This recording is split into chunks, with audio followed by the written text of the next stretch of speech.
كان يا ما كان في قديم الزمان، أول سنة انتخابية في العراق.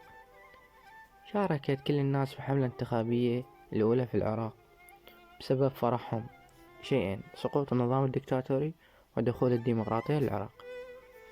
وقف، لا تسب ولا تغلط. الديمقراطية تمام، الديمقراطية مو غلط، صحيحة، كل العالم يستخدم هذه الديمقراطية لكن بحدود القانون.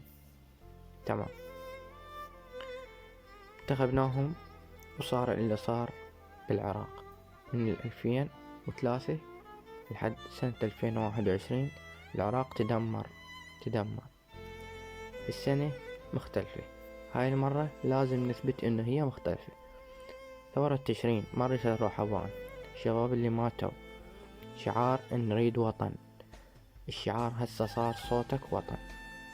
لازم ننشر بكل بيت عراقي هاي الفكرة، وهي 3 نقاط: جدد البطاقة الانتخابية، اختار الشخص الأصلح، روح انتخبه.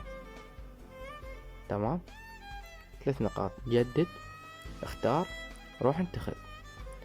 لا تبيع صوتك لا تبيعه، أهم شي لأن صوتك وطن.